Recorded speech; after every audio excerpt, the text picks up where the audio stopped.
Hello, hello. My name is Matt. I'm a 35-year-old Canadian who's lived in Korea for over 11 years, and every once in a while my parents bribe my wife and I with plane tickets, a place to stay, and tons of free baked goods to come see them. More than enough leverage for us. And just like that, we are on our way to Victoria, BC, Canada to spend Christmas with my family. 한국 거만 이만하지 않아? 그랬던 것 같아요. 더 작았어. 왜냐면 내가 한국 건 조금 만족하지 못했어. 맞아. 달라? 나는 사실 디테일에 대해 집중하는 사람이니까 근데 이런 거 먹으면 다른 점 진짜 많이 보여 나 이렇게 벌써 나온 거다. I've only spent a total of 3.5 out of 17 years in Canada since graduating high school in 2007. So although I'm Canadian on paper, I don't think I can call myself a true Canadian anymore. Thus, every time I return to my former home, I face some very jarring reverse culture shock that's honestly more intense than any time I've ever gone to a new country to travel or live in. So let's go over what we did on our trip, talk about reverse culture shock, and then get back to our normal life in Korea in our van, with a bit of skiing mixed in from Yongpyong Resort, in a video that's truly all over the place.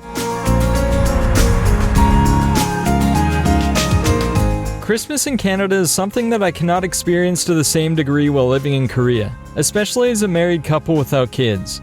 Our 5-year-old nephew absolutely filled with excitement. And then the 2-year-old probably not 100% sure of what's going on, but knowing it's certainly not a regular day. And best of all, there are presents to be opened.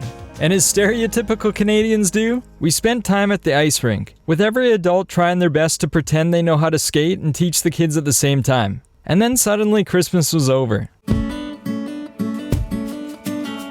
It was time for Eugen and I to take a trip to Vancouver to rest for a couple of days. As although Christmas with kids is entertaining, we haven't acquired the skills that most parents have to just keep on going regardless of energy levels. And now here's where the reverse culture shock settles in. In Korea, unless some huge event is happening like it is right now, conversations on the street are often kept very light, like about what food they ate or what shows they watched. And in Canada, I noticed a lot of people sharing their opinions about politics and sensitive topics very openly and publicly.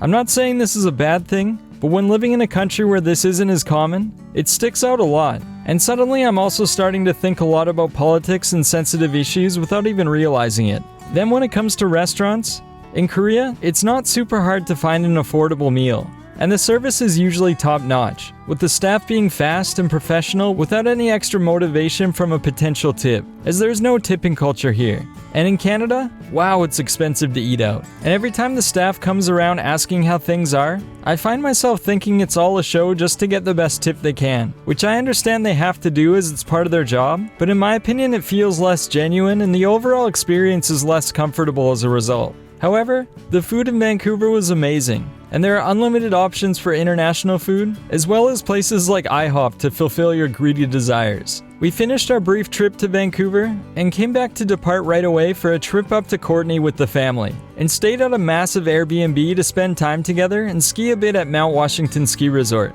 which we were lucky to get a lot of amazing light snow, and the resort itself was very fun to ski at, with lots of diverse terrain and glades I didn't get the chance to film a lot, but if you're ever on Vancouver Island in the winter and the weather is looking good, I'd strongly recommend making the trip. And here's where the last part of reverse culture shock comes in. Absolute abundance. There's so much space and so many things. You can have a cup of coffee, then a glass of water, and then another cup of coffee, use 3 glasses, and there are still 20 more to use in the cupboard, all to be cleaned without effort in the dishwasher. For us while living in a van, we are forced to eat every single speck of food to make washing dishes easier, reusing dirty plates and dishes, and it's incredibly difficult to throw things away. So we have to come up with techniques to create less food waste and garbage to make our lifestyle easier. I think we got a bit spoiled with all the space and the ability to just make whatever we want at any time in Canada. But anyways, that wraps up our trip. We had an amazing 3 weeks catching up with the family, came back to Korea, and it was time to get back on the road.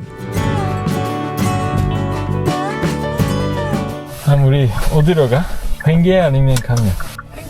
횡계? Let's go to 횡계.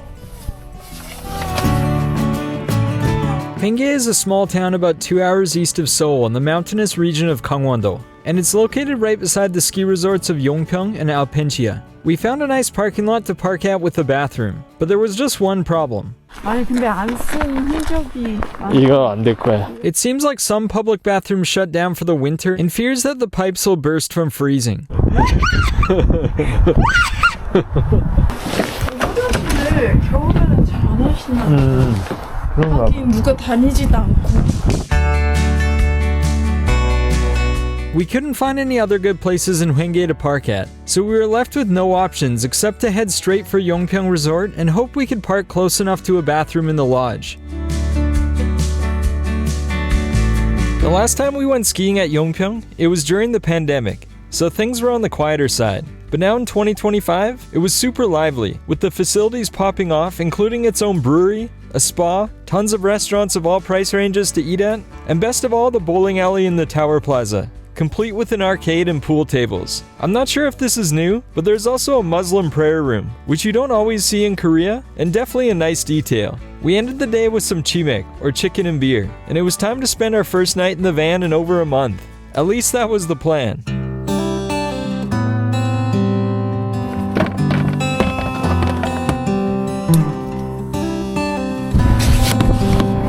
이제 마지막으로 켜보고 안 되면 지지해야겠다. It's our first day in the van after over a month and the heater's not working, so we're going to get a motel and we'll have to go back to CNC tomorrow. Green and Blue Motel. 오랜만이야. 66,000원. This would become the start of one of the most difficult weeks for us in quite a while, but when right beside the ski hill, you gotta at least go for a few runs, right? 옛날에 우리 그린앤블루에서 맨날 꼭 이렇게 여기로 나왔던 거 기억나? Oh, it's the Paris Baguette right there. Used to go there for breakfast, and this is the Rotary. This is the happening spot. The one? Oh, doesn't get more lively than here, right? 아니 근데 여기가 다운타운이라고 여기서는.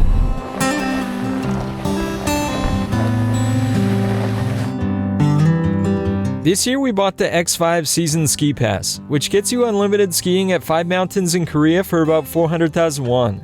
It was our first time using it, so we had to register the pass about a 5 to 10 minute walk away from the lodge in the Green Pia Kondo, where you scan your handprint that you need to scan every day you want to use it. Then it was time to check out what they had for lunch.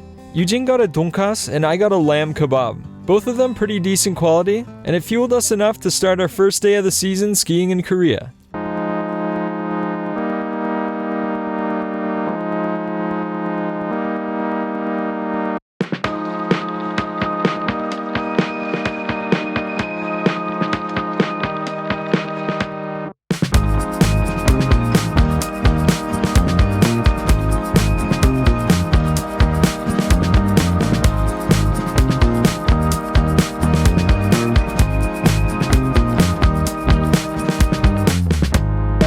To be honest, riding in Korea is nothing special. It's mostly man-made snow, there are narrow slopes with fences on both sides and lots of people crowding them up, but I was happy to see little side hits all along Rainbow Paradise, the second longest run in Korea for intermediate riders.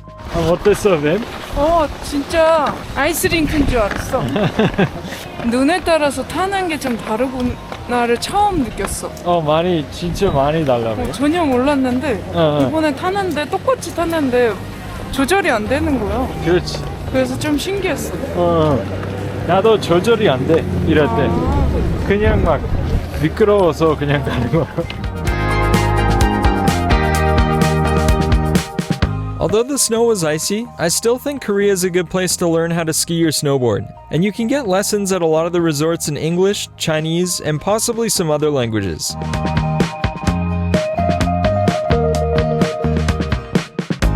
We spent the rest of the day on the intermediate and advanced slopes, which shouldn't scare off intermediate riders, and it was great to see Yujin warm up and get back in business on the skis. We had a really good day overall, and it was time to head back across the width of Korea to Pocheon, where we had some absolutely amazing takgalbi, or stir-fried spicy chicken, and spent the night to go to CNC camping the next day to check the problem with our heater. Despite their busy schedule, CNC checked it out right away and fixed what we thought the problem was. So we are on our way back to Gangneung this time, as it's still close to the ski resorts but also warmer than being in the mountains if things don't work out. And unfortunately for us, that would be the case. Okay, we're having a little bit of a problem with the heat. Again, we just turned it on and there was like a bunch of diesel fumes coming out. So we're trying it again and seeing if anything changes. But if it's still not good, then we have to go to another motel. 그래도 바로 앞에 있어. 맞아. 그냥 짜증나. 집을 좀 쓰고 싶어. Luckily, the heater started working on a lower setting, but one of our carbon monoxide detectors decided to break down after it triggered earlier from the fumes.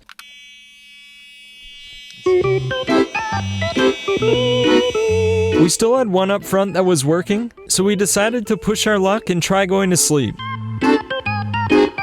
누워있으면 냄새가 안 나는데 소리가 이상해가지고 맞아.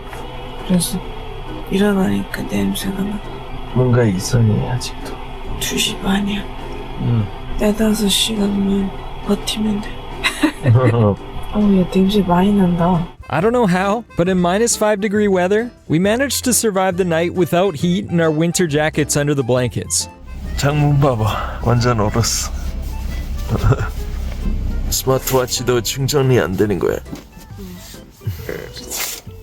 추웠어. 야, 0도야. 여기 안에 진짜 웃겨.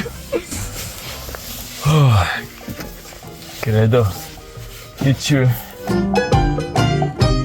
We tried everything we could to get the heater working again, but the error codes kept on popping up. So once more, we drove across the country to bother CNC again, and they checked it out for us immediately, which we were really thankful for, and we even tested it out to make sure it worked, and we were back on our way. 어디 가는 거야? Going to Gangneung for the third time. So let's hope that things go smooth from this point out. 되게 익숙하네. 데자뷰야? Deja vu. 이 길을 3번째 가는 거야. At this point, we probably should have just stayed close to CNC to make sure things were okay with the heater before departing. But we thought, there's no way that the same problem will happen again, right? Alright, it is January 17th, 7 p.m. We have now driven from Seoul to this area near Gangneung 3 times. Went to Yongpyong the first time, then to Gangneung the second time, and then this is now the 3rd time. It's still showing an error now, so there's obviously a problem with it. We have no idea what the problem is, but we can't sleep in the van without heat because it's way too cold. It's winter time. We don't really know what to do, so we're just going to go to a motel tonight, spend the night, and at least we're lucky enough to be able to do that, and just hope that we can get this thing fixed someday, because this has been quite the frustrating week, to put it lightly, for sure. 그렇지만 미래 짜요랑 매트가 이거를 본다면 얼마나 웃기겠어. 그땐 그랬지, 이렇게 하겠지. 지금은 그런 기분이 아니야. 그렇게 하면 안 되지. It's hard to think positively right now, so what we should do is just go have a big party night at the motel. 하여튼 어떻게 가야지 뭐 어떻게. 아니 밴라이프 하려고 그랬는데 이러다 모텔 라이프 되겠어. 맞아. 모텔에 몇 번으로 오는 거야? 2번 주 3번째. 무엇보다 따뜻해. 히터 문제가 있다고 왔으니까 따뜻하면 됐다. 그러니까. 좋다. We woke up the next day to try one final time before returning back to Pocheon, and a different error occurred. Alright, so update from whatever day this is today. The heater we have is broken, I think. So we're gonna have to go get it fully replaced. Yeah, it's been an adventurous week. Lots of stuff has gone on, but hopefully once it gets fully replaced, we'll be good for a while, eh? 그래도 다행히 새 걸로 교체를 해주신다고 해가지고 기대가 있다. Hopefully there's some new hope on the horizon, eh? 모든 소망 다 이루어지세요. We returned to Seoul for the weekend to go back to CNC in Pocheon and get our heater replaced without charge, which we are really thankful for. And once again, new adventures were on the horizon. The biggest positive to take away from this week is that we learned a lot about how our heater works, and if faced with more problems in the future, it'll be a lot easier to troubleshoot what's going on and what needs fixing, to keep us spending as much time enjoying the world around us, and less time going back and forth on Highway 60 between Seoul and Gangneung. Thanks so much for watching and for all of your support. Hope you're all healthy and happy, and we hope to see you soon in another video.